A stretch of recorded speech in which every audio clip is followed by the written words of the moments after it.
Ladies and gentlemen, welcome to the Bullpen.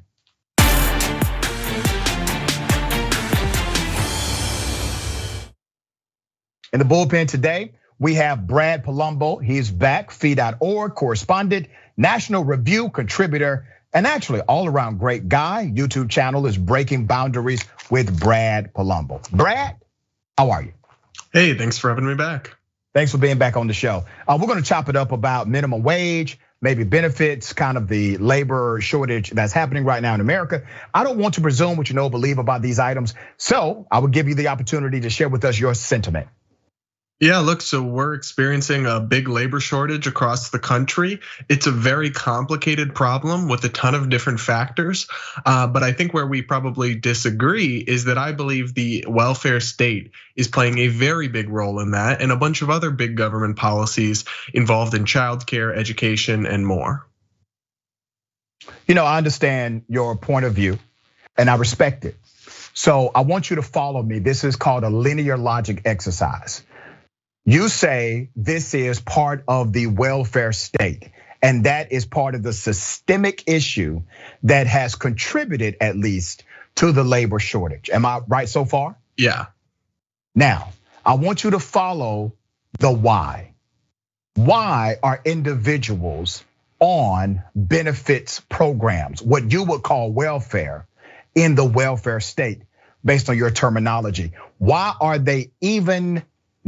is it even necessary for them to have a connection to these programs?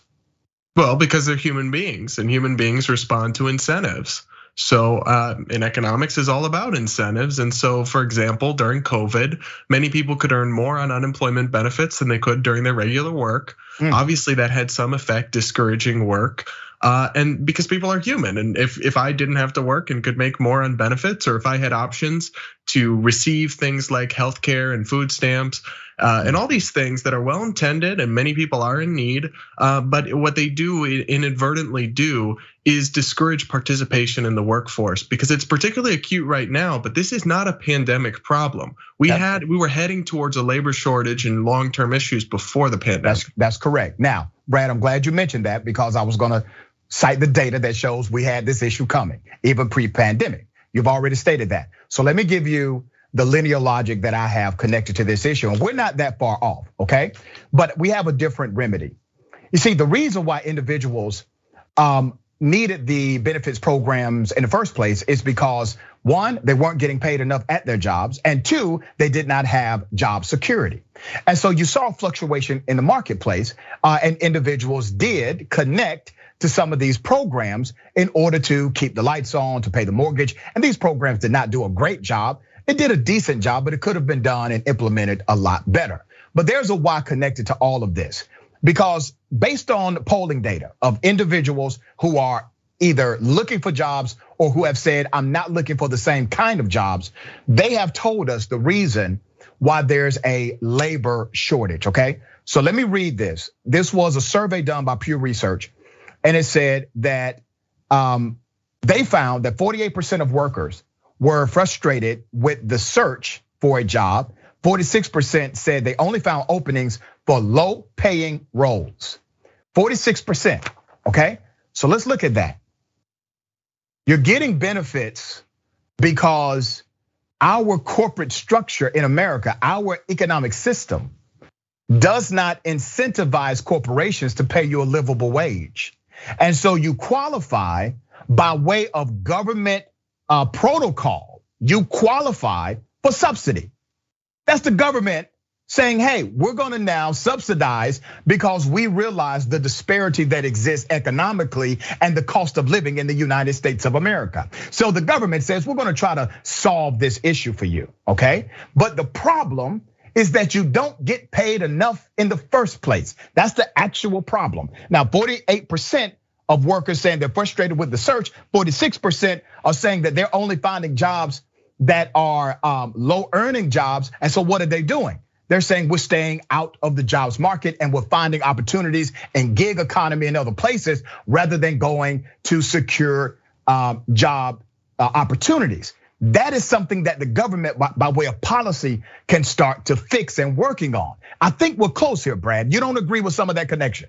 Yeah, so there's a couple things there, but one is in terms of jobs not paying enough, you're right. A lot of big corporations don't pay their workers enough, but a lot of these welfare programs actually act as a subsidy to these big corporations. They don't have to pay them as much because their workers, McDonald's workers, can be on food stamps or other things. So in a perverted way, those actually end up benefiting corporations in a way that we really shouldn't. But we should also talk about this, which is what does it mean to be on welfare benefits or many of these different programs? Well, there's different types of people, and truly disabled people, single moms. I'm not talking about them. But if you are an able-bodied young man or woman, and you're on unemployment benefits or all of these things, and you choose not to work, you're forcing your neighbors to pay more in taxes to subsidize your idleness. And I think not only is that economically unproductive, it's morally wrong. There was a survey by from research done from the Joint Economic Committee in the Senate, and they found that pre-pandemic, this is pre-pandemic, so it's important to note, but 12% of able-bodied, prime age, working age men who were not working said they were open to or looking for work. Just 12%. That is a sign of a system that is broken and is enabling idleness for some people when we should be encouraging work, not discouraging it. I find it interesting. The average age where somebody will actually have to use unemployment benefits is at the age of 28, sometimes between 28 and 35. Okay, and that's usually because of a shift in the job market. They have this, time frame where they need to find employment. We all understand that, but realize that they're paying into a taxation system that they are now able to withdraw from. Okay, they don't have savings typically to live on those savings during that duration, but they have paid in a taxation system. So when you say things like, if somebody's on unemployment, literally their neighbors are paying for them, that's incorrect. Their neighbors are not paying for them. They have already invested into that taxation system, and that taxation system, they will continue to invest in that system until the day they die or work no more. Correct? So it's a little bit more complicated than that because money is fungible, and not everybody is a net taxpayer. So you're right that people pay into payroll taxes, and ostensibly that pays off a lot of these benefit programs. But also, even if you never pay in, you can still collect a lot of these benefits. And also, budgetary items are fungible, right? So if the government has more money here or less money there, ultimately taxpayers pay for it all. The vast majority of individuals who receive unemployment benefits, the vast majority, are individuals who have paid into the taxation system for unemployment benefits to exist. So when you say, hey, if you're on unemployment, your neighbor is paying for you, that's incorrect. That's not true. 9 times out of 10, that's not the case. Okay? You also have contributed, but it's not as if they're taking your money and setting it aside and then giving back to you later. That's not how it works. So do you disagree with the policy of unemployment benefits as a whole, or do you just disagree with some of the misuse? Well, I definitely think that they're during the pandemic were much too generous. They were paying above, what you could earn working in many places. I think they need to be extremely shortened in their duration. Whether we get rid of them entirely we're far away from there, right? So just in terms of being pragmatic, I don't think that's very realistic, even from a free market point of view. But you know this, right? In economics, when you subsidize something, you get more of it. When you tax something, you get less of it. Right now, we tax work and subsidize unemployment.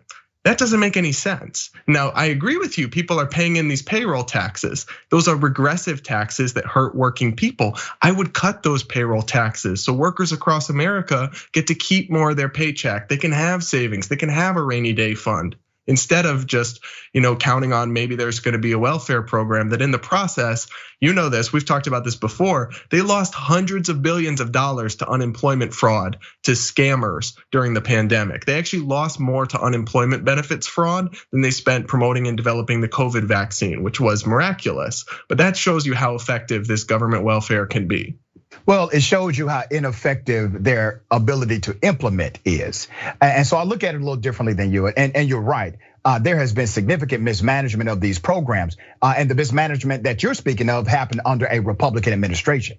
Republicans were in charge of that mismanagement, but truly Democrats and Republicans have been in charge of massive mismanagement on both sides of the aisle. Well, a lot of it was at the state level too. A lot of the benefits were distributed. A significant amount was Republicans and Democrats. But remember, the policy was created from the federal level that allowed these rules to be exploited. So without the rules from the federal government, which created the guidance policy, you would not have had the exploitation of these loopholes. But you did.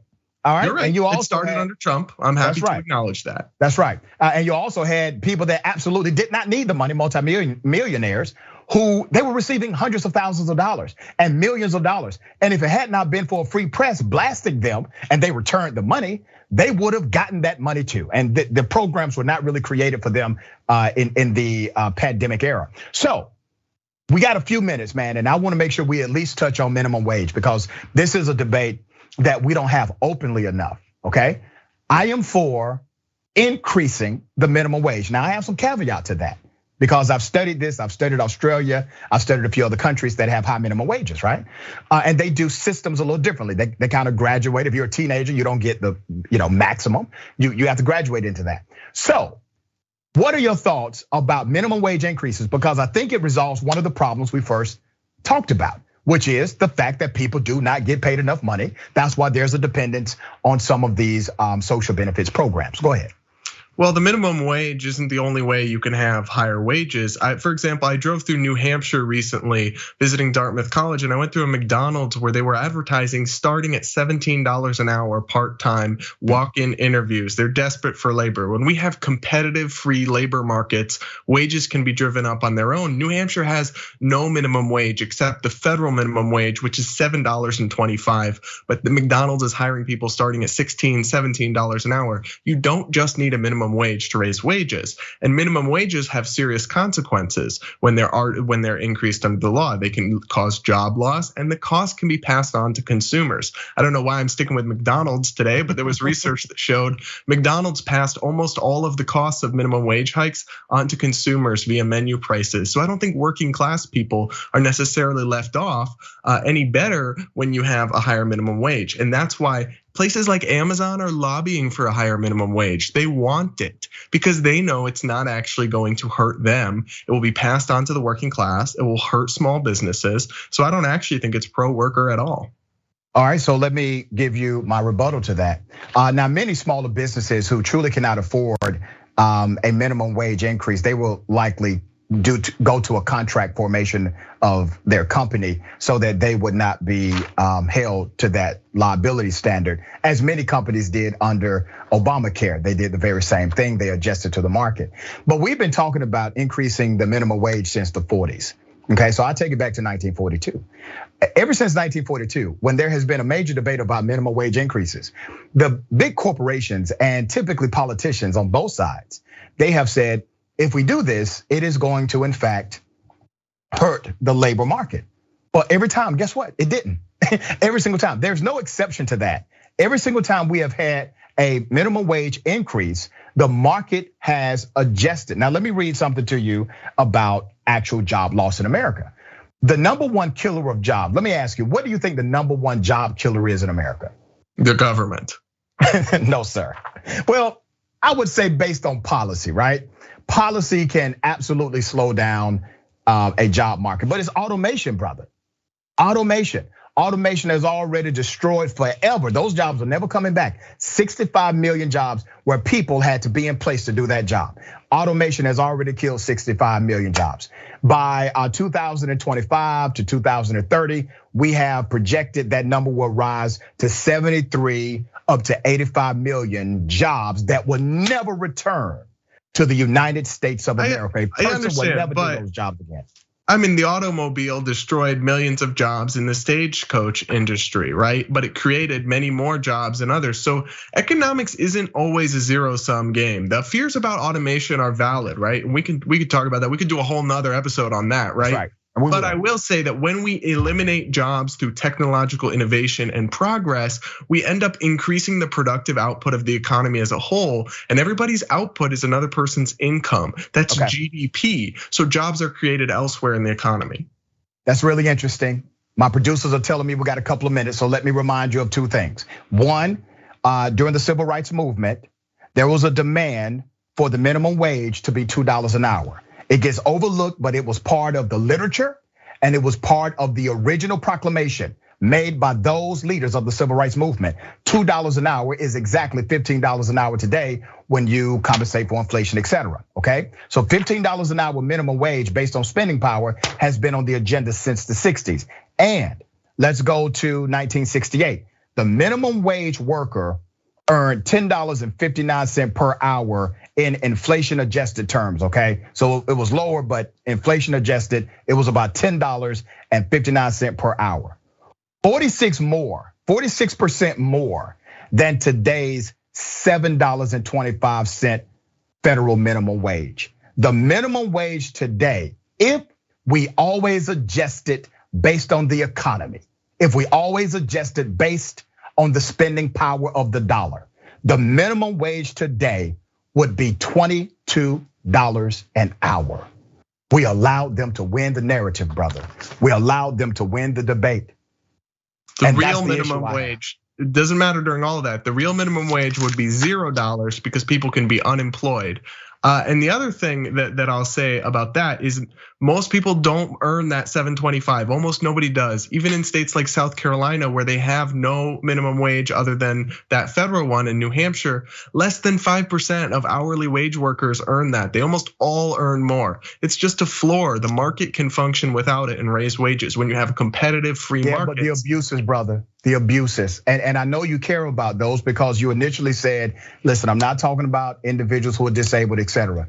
Let's talk about how corporations have abused historically lower minimum wages or no minimum wages affixed at all in order to continue making massive profits. If you don't have a regulatory system, you have extreme usury in that system. And that's not the country I want to live in. But those big businesses, they're the ones that write the regulations. They have armies of lobbyists in Washington, D.C. You know this. Why do you think Facebook is in my targeted ads every day telling me they want more regulation? So brother, you agree with me. Write it, and they will screw over their competitors. But listen to me, brother, you agree with me then that this should be a people movement because 59% of the American workforce, they're saying, listen, minimum wage is too low, all right? Over 80% are open to the idea of changing it by way of statute. If you make the case to them, they're open to the idea. So this should be a people-led movement. Right now, you have admitted it is in fact a lobbyist-led movement. We got to take that power back away from them. But that's in favor of big business. Free markets empower individuals and the people. All right, brother, until next time, man. I appreciate you being on the show. All right, we'll come back and we'll chop it up about minimum wage again, okay? Thanks.